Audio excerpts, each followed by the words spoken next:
Hey there everybody, and welcome back to more Silent Hill Downpour. Well, last time we finally made our way all the way to the top of the Centennial Building, and now find ourselves mere steps away from finally meeting DJ Ricks. Before that though, we do get yet another map of this floor, even though it seems kinda superfluous considering, well, the floor doesn't really seem that big.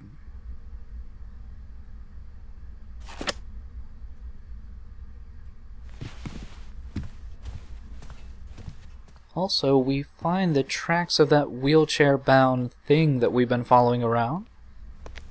Does seem like it was getting a bit confused, though.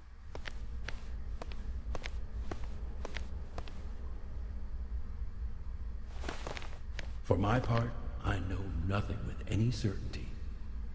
But just the sight of the stars makes me dream.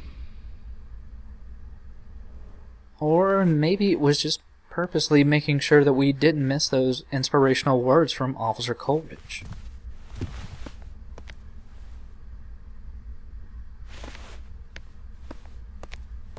Either way, we could just go straight into the studio, but I feel that might be a bit rude to DJ Rick, so maybe we can look inside the studio.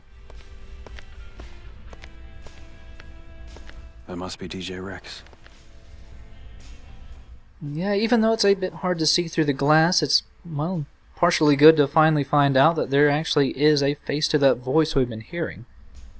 The question still remains, though, well, what can he actually offer in the way of getting out of Silent Hill? Well, with really nothing else to investigate, I guess it's time to finally meet this DJ Ricks.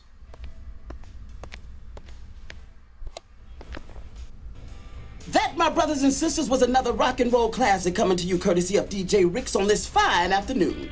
Weatherman says there's a storm coming our way to spoil the fun. So batten down the hatches and snuggle up under the blanket with the one you love, cause it's gonna be a rough ride. And speaking of rough rides, we got another dedication going out to my man with the plan, Murphy Pendleton. Somebody out there has got an eye on you, MP, so watch your back and keep it on track.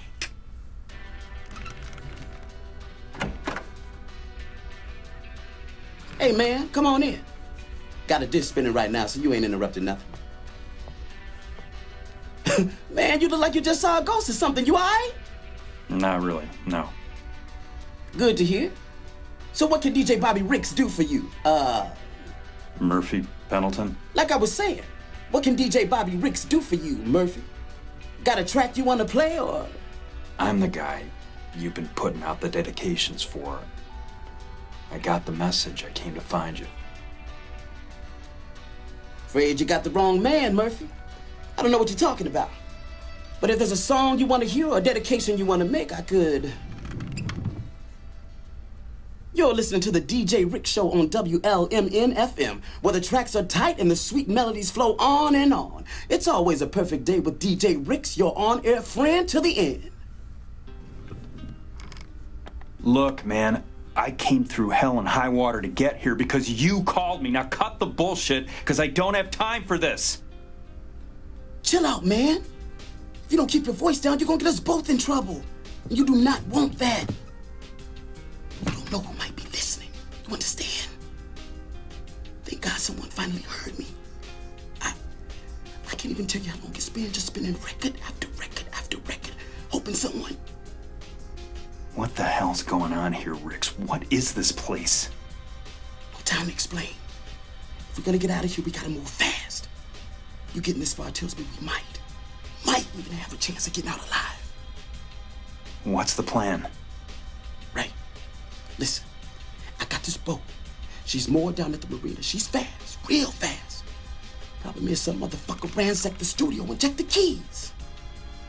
I'll hotwire it. No problem. That's not gonna work. This place, it does strange shit to reality, man.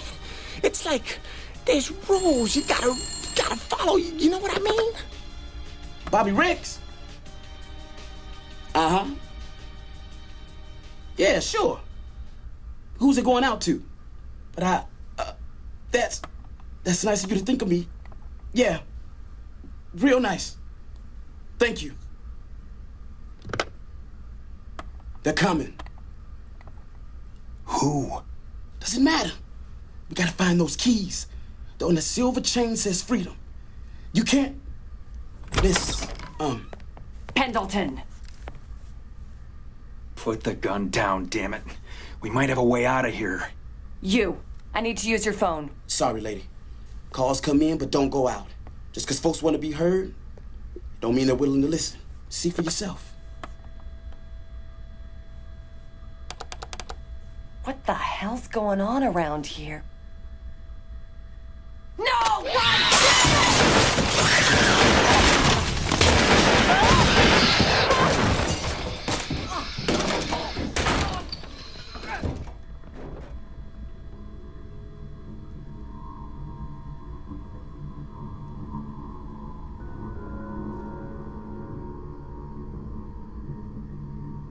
And just as suddenly as it seemed like we might get some answers, DJ Ricks is now gone.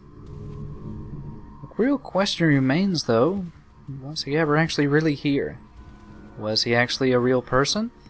Or much like the mailman, was he just some odd personification of the town? Now, the reason I question that whether or not DJ Ricks was ever real is the fact that, well, there's no body. Just seems to have mysteriously disappeared. Also, how did Cunningham happen to be one step behind us? Well, all of these and more will be answered as we progress through the game, but for right now we should definitely just try to get out of here, as those screamers seem to indicate that we are very much in danger up here. Seems though that if we want to get through this emergency door, well, it will only open in case of fire. And wouldn't you know, coincidentally, there happens to be a big pile of oily rags. Sadly though, just using our lighter doesn't seem to be the way to go. So I guess we're gonna have to find some way to cause a bigger blaze.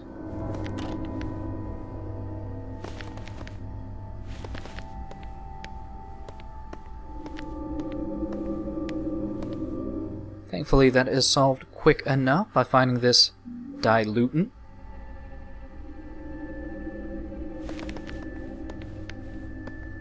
Suppose it's a bizarre little puzzle, but, well, if it gets that door open, I suppose I don't mind.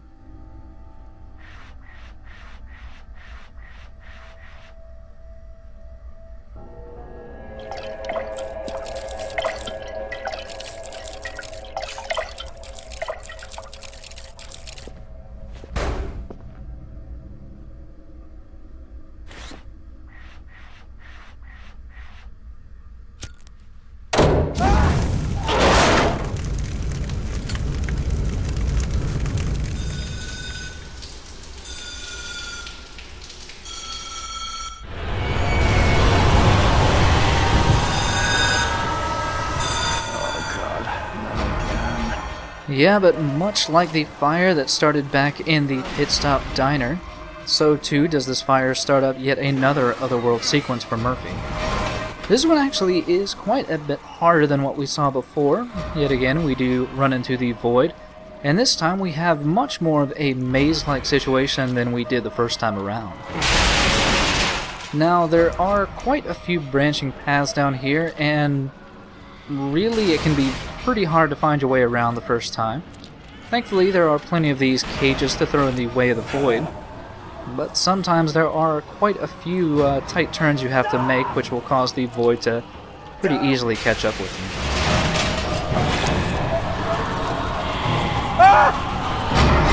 Also, I got caught up on some piece of the geometry there. I'm not actually sure what happened. Thankfully, as you probably saw from my inventory, I'm actually doing pretty well on medical kits right now, so I'm not in too much of danger.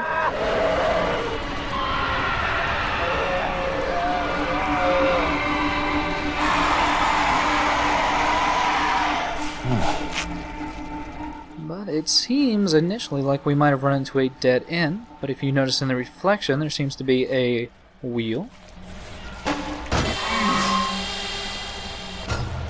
Yeah, there's not too many mind-bending puzzles in the Otherworld.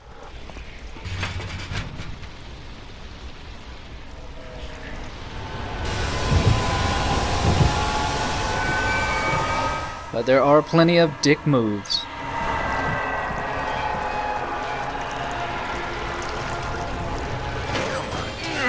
Close. But even closing that does not stop the void from continuing its chase after us. Thankfully for this latter half, it's actually a much straighter path that we have to take. It's not really going to be as twisting and turning as it previously was.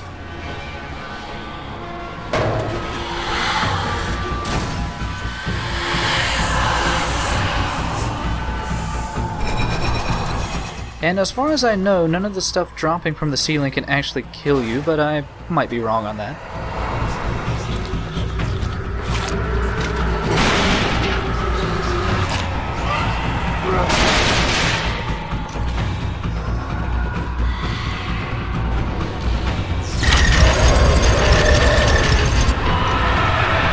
Also, just a little word to the wise, if you find a massive fan that's big enough to suck in a void, Truth is like the sun. Shut it up. make sure never to walk in front of it yourself.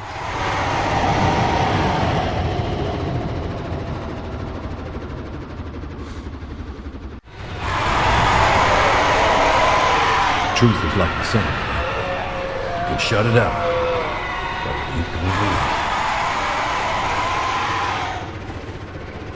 But hopefully that will take care of the void, at least for the rest of this Otherworld portion of the Bicentennial build, or the Centennial building.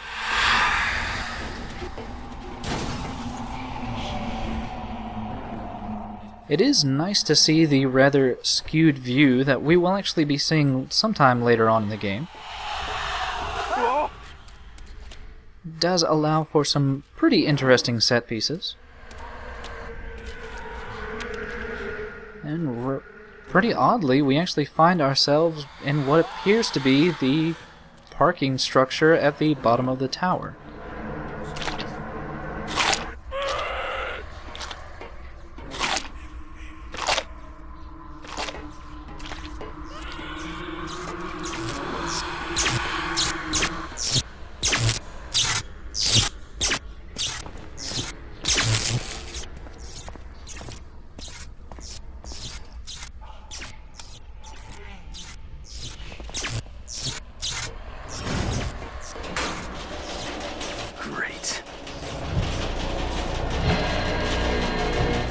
But as to whether we are actually going back up the tower or going some further ways down into like a sub-basement, I think is honestly a moot point.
Stop. Yeah, with our elevator ride now done, well, it's time yet again to deal with the void. Yet again, this particular portion of running away from the void is actually pretty straightforward. It's mostly made even more tense by almost getting crushed by all these cages hanging from the ceiling.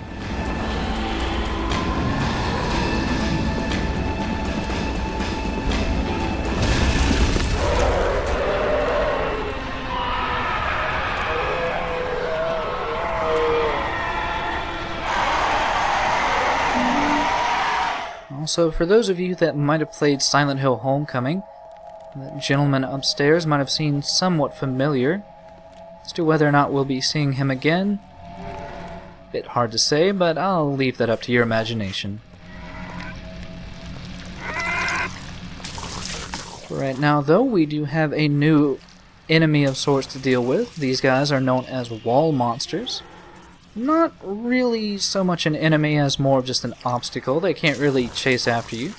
All they can really do is spurt blood from their midsection in either a single or double spurt. And you can actually kill these things if you do use a ranged weapon. I don't think just throwing a weapon actually does anything. Figured I'd try, though. You do want to be exceedingly careful, though, because their blood spurts are actually really damaging. Thankfully, we won't actually ever be seeing them outside of the Otherworld, so they won't be that much of a pain.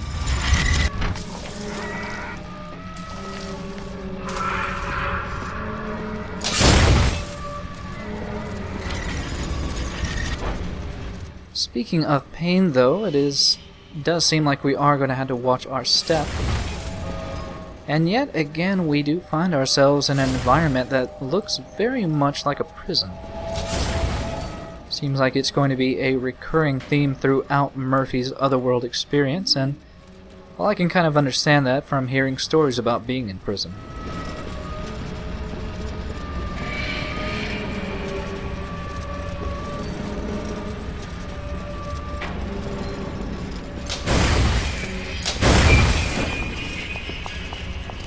But it seems that the combat has decided to rear its ugly head, ruining our Otherworld experience.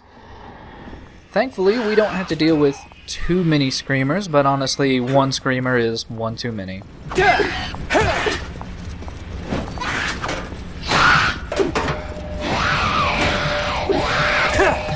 And also, as you can probably imagine, the Otherworld is not really wrought with available weapons, so well, hopefully you made sure to bring one.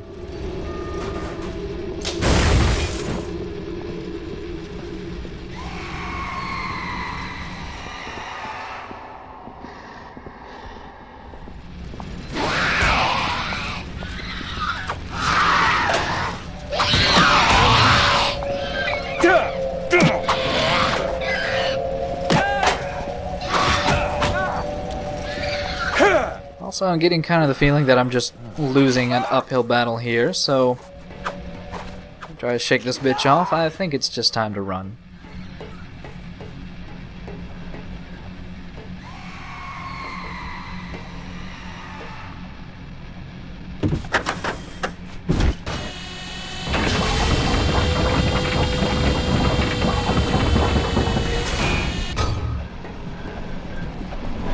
And as you can imagine, those are indeed instant death, so oh shit. Alright, she is being a bit too persistent, so yeah, let's just put her down.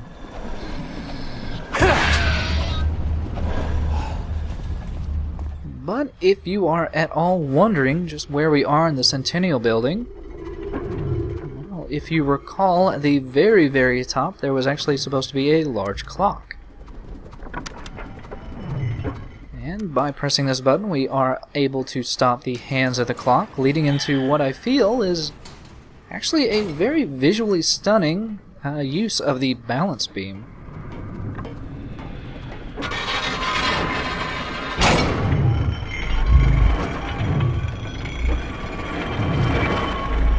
Sadly, this particular portion of the game doesn't last too long. I do think it actually does put a pretty interesting spin, though, on the balance beam, which initially seemed to be a pretty dull addition to the game.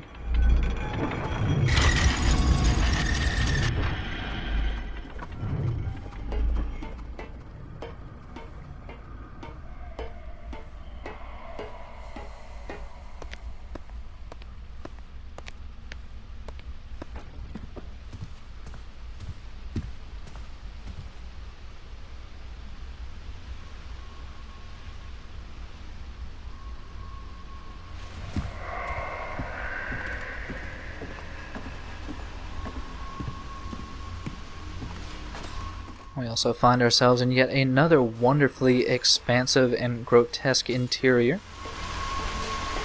I know some people in the thread mentioned that, well, some of the larger environments just didn't really suit the whole Otherworld, but yeah, I think it lends a pretty individual taste, a very unique taste to the game.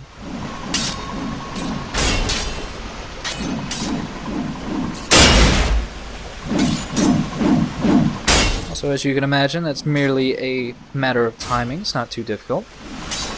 But we do find a box of bullets and also our first box of shotgun shells. As to why they would give you the shotgun shells before actually giving you the shotgun, I'm not actually certain, but, well, don't worry, I didn't miss the shotgun just yet.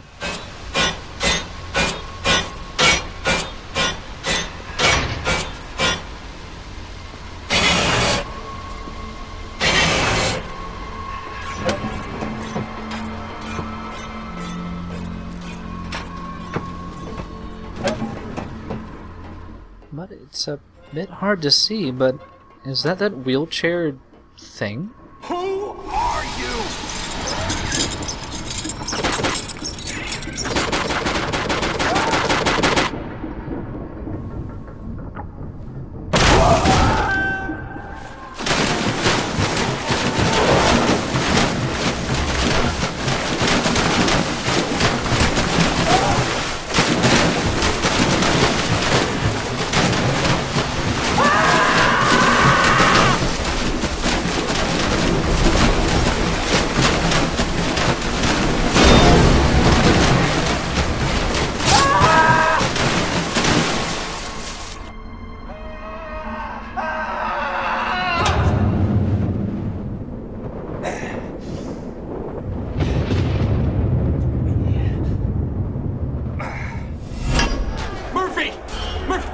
Where'd you go? Oh, God.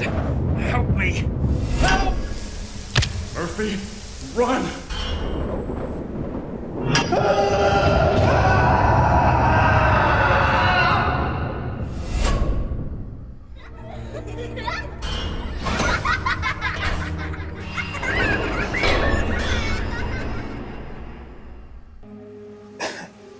Funny place to take a nap, son. You know you could get your death out here, if you're not careful. Got something for you.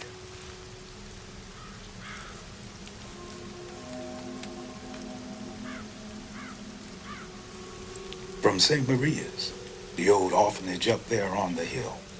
No. This can't be right. Got your name on it, doesn't it? Seems plenty right to me. Of course, you won't know till you open it, will you? No. Enough of this shit. No. I'm done. I'm finished with the riddles, the mind games. Whatever I did to get here, I've had enough. I want out. Do you understand me? Do ya? Son, you still don't get it. It doesn't matter what you want. As for me, I got mail to deliver. Goodbye, Murphy.